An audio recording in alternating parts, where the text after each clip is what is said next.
Senhoras, senhores, queridas irmãs, queridos irmãos espíritas, caras amigas, caros amigos que nos acompanham pela Web TV Mansão do Caminho, nossos votos de muita paz. Inicialmente, eu desejo rogar escusas por não me encontrar com a saúde conforme seria de desejar.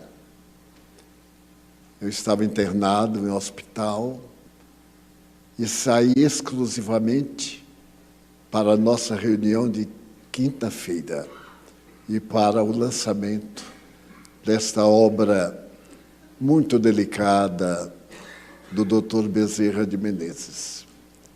É provável que durante a nossa conversação, porque será abrir o coração da mediunidade a todo aquele que deseje servir à humanidade através dos recursos da doutrina espírita.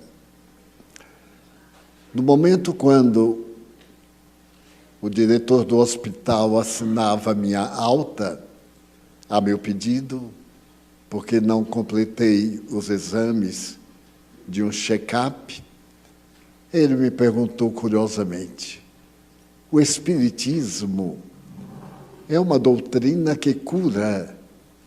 Assim dizem, não é verdade? Eu disse: sim, senhor, é verdade. Além de o dizerem, executam. Ele se voltou para mim, céptico, e disse: mas você é um divulgador do Espiritismo. Adoece? Eu digo: adoece, sim, senhor. Porque o senhor é médico e, periodicamente, a máquina falha, exigindo reparos. Existem reparos de natureza psíquica, mas existem também de natureza física, transplante, transferência de órgãos e várias outras tecnologias hoje da inteligência artificial. E como nós espíritas cuidamos do amanhã desde hoje, somos pessoas como todas as pessoas, com problemas, com desafios, com sofrimentos, porém, com uma forma diferente de pensar e de agir. Enquanto a maioria se desespera e busca as terapêuticas psiquiátricas, psicológicas, tradicionais, nós vamos diretamente ao terapeuta fundamental, que é Jesus Cristo, e esperamos que ele faça aquilo que esteja dentro do nosso mérito. Se nós temos mérito, estamos predispostos à cura. Se não temos, experimentamos o sofrimento como sendo um caminho de retificação da nossa necessidade. E eu estou nesse caminho, porque não tenho mérito suficiente. Ele disse: você crê honestamente? Eu disse: bem, primeiro eu estou esperando que o senhor me dê alta, para depois fazermos a confissão. Porque o senhor certamente nunca foi a uma sessão espírita. Não, nunca foi. Então não tem a mínima condição de fazer qualquer reflexão ou de debater com um toque de ironia, porque, afinal, para o senhor me atender, eu estou pagando, e muito bem, e é natural que seja atendido como mandam os códigos. Mas a nossa doutrina é uma ciência da psique, da mesma forma que os modernos métodos da quarta força em psiquiatria constituem um recurso para libertar o indivíduo dos transtornos da atualidade. A questão de cura é muito relativa, porque nós estamos em um equipamento de natureza orgânica, com possibilidades de prolongamento e com possibilidades menores. É natural que eu, tendo 96 anos saudáveis, o senhor vai verificar que eu não tenho nenhuma doença. E o que está fazendo aqui? Buscando a confirmação científica do que o Espiritismo me diz. Eu tive Covid e fiquei com algumas sequelas. Há um ano. Durante um ano, eu venho tentando os recursos psíquicos e mantendo todo o otimismo possível. Passado este ano, eu então recorro agora à ciência de Hipócrates para verificar se pode ser substituído algum parafuso, pode ser substituído alguma peça, ou então pode ser dado o sinal de libertação. E ele disse: qual é o sinal de libertação? O atestado de óbito. Ele disse: e não tem medo da morte? Eu digo: como eu posso ter medo de uma coisa que não existe? Existe a desencarnação. Encarnar, em bom português, significa vestir-se de carne. Desencarnar significa desvestir-se de carne. Agora, viver e morrer são duas coisas diferentes. Viver biologicamente e morrer biologicamente. Porque a vida continua. Ele então sorriu e disse: você fala com convicção. Eu digo: o senhor vai me desculpar. Pergunte diretamente o que o senhor quer saber. Porque o senhor sabe que eu sou médium e essa conversa toda é uma preparatória para um teste de mediunidade. Por exemplo, o senhor quer saber se seu pai, que desencarnou, se continua vivo. Ele está aqui me dizendo que sim, que continua vivo e que já lhe deu muitas demonstrações, inclusive que o senhor perdeu o primeiro vestibular e quis abandonar. Ele, então, através de um médium, insistiu para o senhor fazer o segundo vestibular. A contragosto, o senhor fez o segundo vestibular e perdeu. E ele insistiu para o terceiro teste. E o senhor já estava cansado, já estava velho, tinha 25 anos. Fez o vestibular e perdeu. Ele disse: o êxito está no próximo. E o senhor respondeu que não ia ter próximo. Ele disse: vai ter próximo e vai ser um excelente médico, porque é de excelente caráter. O senhor fez o teste e passou. E ficou surpreso, porque desta vez esforçou-se menos, porém o emocional estava mais tranquilo e mais seguro das suas possibilidades. Ele diz: você quer mesmo que a alta? Eu disse: porque nós temos um lançamento que eu não posso faltar, porque é para nós um momento de júbilo. Ele disse: e por que está internado? Eu disse: para seguir o primeiro conceito do Espiritismo. Fé verdadeira é aquela que enfrenta a razão face a face em todas as épocas da humanidade. E eu enfrento a razão sou orgânico, sei da minha doença, porque eu faço autoanálise, embora não tenha recursos universitários, mas tenho muita experiência. Ninguém vive 96 anos, doutor, e continua uma lesma. Não é possível. Eu tenho pelo menos a experiência que o senhor ainda não adquiriu com seus pacientes. Ele disse: você diz o que pensa. Não, senhor, eu estou respondendo o que o senhor deseja saber. Então, nós temos esse inquérito, e eu deixar mais dúvida do que certeza, foi um momento infeliz e, de minha parte, de covardia, porque o senhor é diplomado pela universidade e eu sou diplomado pela Universidade da Vida. O senhor estuda corpos, eu estudo almas.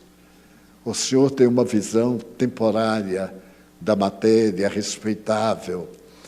E eu, desde os 4 anos de idade, que transito por este mundo extraordinário da transcendência, este mundo da consciência profunda da imortalidade. E ficamos amigos. Então houve risos, não houve ranger de dentes, houve abraços, e ele disse: depois que cumprir o seu dever em Salvador, venha terminar os exames. Eu disse: já terminaram, porque a dúvida que eu tinha, o senhor vai confirmar dentro de alguns dias. E então, constatei tranquilamente, mais uma vez, a excelência de uma doutrina religiosa que ensina o indivíduo a acreditar-se em si mesmo e a realizar a autobusca. A visão moderna da medicina não é a mais de dar drágeas injetáveis ou outras. A inteligência artificial tem nos ensinado aquilo que Hipócrates já havia dito 400 antes de Jesus. Não há doenças, há doentes. A questão é o conflito do cerne do espírito. Como naquela época, Hipócrates não podia colocar noutros termos, ele estabeleceu que o corpo é a indumentária da vida para uma caminhada no processo da evolução. Ele então disse: o senhor conhece isso? Eu digo: meu Deus, está no livrinho. Então, aí, como bom baiano, eu digo: está no livrinho que qualquer um pode ler. Eu também li. Não é proibido ler. Então, nos tornamos mais amigos, mas não terei mais alta do hospital. Caí do 20º andar, agora não tem volta. Mas quero dizer que a doutrina espírita, mal compreendida, mal divulgada, ainda nesta atualidade da lógica, da tecnologia de ponta, das micropartículas e do macrocosmo, ainda é tão ignorada que é lamentável, porque a grande imprensa e outras doutrinas religiosas encarregaram-se durante muito tempo de assinalar a mediunidade com a superstição da feitiçaria. Os fenômenos mediúnicos como sendo da ignorância popular e de escravos, o que demonstra que não conhecem em absoluto essa doutrina científica.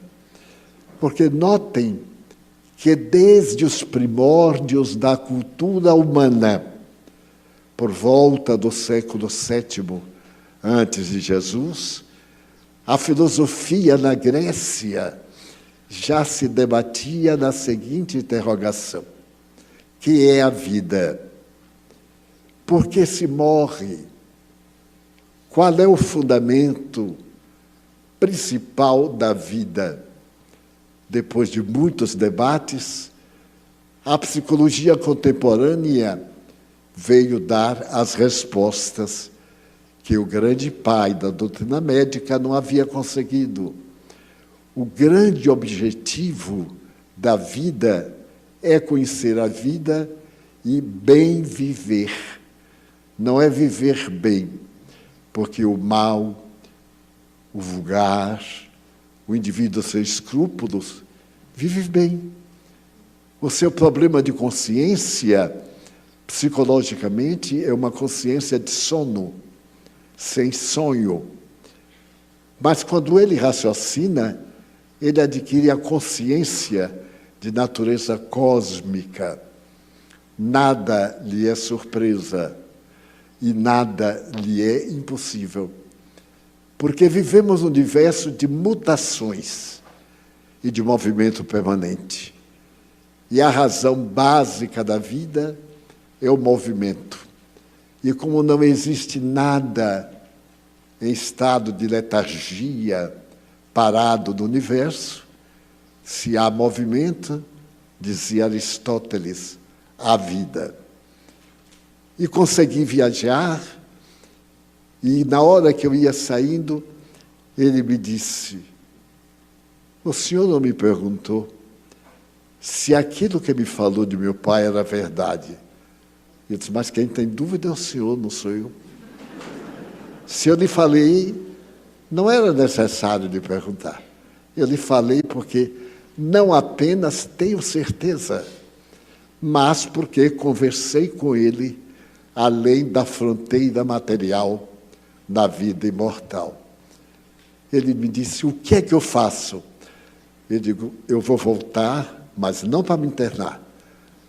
Eu vou realizar uma conferência aqui em São Paulo, convidá-lo-ei com antecipação e convidá-lo-ei para um encontro informal de perguntas e respostas. Pois bem, eu cheguei ontem, ou melhor, anteontem, e ele já me deu a honra de mandar um e-mail. Na sua explicação sobre papai, eu fiquei intrigado. Como é que o senhor poderia imaginar que eu perdi 4 vestibulares? Eu aí respondi já, mas eu não imaginei. Eu lhe informei confirmando um fato que aconteceu. E um grande médico francês, Dupont, assevera que não existe nada mais poderoso do que um fato. Um fato é uma punhalada na ilusão e na mentira. E o Espiritismo é uma doutrina que nasceu dos fatos, da comunicação dos chamados mortos aos chamados vivos. É o de que vamos cuidar.